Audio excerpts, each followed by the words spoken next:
Actor Santhanam சொன்ன இந்த ஒரு பதிலால அங்க அவார்டு கொடுத்த ஸ்டேஜ்ல இருக்க எல்லாருமே அரண்டு போயிட்டாங்க. அப்படி என்னாச்சுன்னா கிட்டத்தட்ட ஒரு 10 வருஷத்துக்கு முன்னாடி சிறுத்தை படத்துக்கோசம் ஜெயா டிவில நடந்த ஒரு அவார்ட் ஃபங்க்ஷனுக்கு சந்தானமும் அந்த டீம் போயிருப்பாங்க. சோ அந்த ஒரு ஃபங்க்ஷன்ல அந்த இயற்கான பெஸ்ட் காமெடின்னு சொல்லிட்டு சிறுத்தை படத்துக்காக ஆக்டர் சந்தானம் பாத்தீங்கன்னா அந்த அவார்டை வாங்கியிருப்பாரு. அவர் வாங்கினது மட்டும் இல்லாம அந்த ஸ்டேஜ்லயே பாத்தீங்கன்னா ஒரு சில வார்த்தையில மாசாவே பேசியிருப்பாரு. அதெல்லாம் ஒரு பக்கம் இருக்க சிறுத்தை படத்துல அவர் நடிச்ச காட்டுப்பூச்சி கேரக்டருக்காக இந்த அவார்டு கொடுக்குறாங்கன்னு சொன்னோடனே அவர் பாத்தீங்கன்னா கொஞ்சம் கூட யோசிக்காம ஓப்பன் டாக்கா ஸ்டேஜ்லயே பாத்தீங்கன்னா அவ்வளவு பேர் முன்னாடி அந்த காட்டுப்பூச்சி கேரக்டராலே தான் போலீஸ்ல மாட்டினதை அப்படியே சொல்லியிருப்பாரு.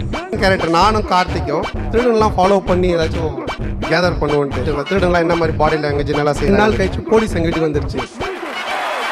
அவன் ஏதோ செயினை எடுத்துட்டு ஃபோன்லாம் திருட்டு போயிட்டால எங்கடா இருக்குன்னா நான் சந்தானம் சார் தான் அந்த 2 நாள் அப்படின்ட்டான். ஆனால் 4 மொபைல் வேறு எடுத்துருக்கான் அவங்க பையன்ட்டு. எங்கள் அப்பா டே என்னடா மொபைல்லாம் திருடுறியாமடா அப்பா என்னப்பா சொல்றீங்கண்ணா. அப்புறம் அது போய் பஞ்சாயத்து வச்சு. ஸோ அவன் பேர் தான் காட்டுப்பூச்சி. ஆக்சுவலாக இந்த அவார்டை வந்து நான் டெடிகேட் பண்ண அவனுக்கு தான் பண்ணால் நான் உள்ள காண வெளியே காண தெரியல.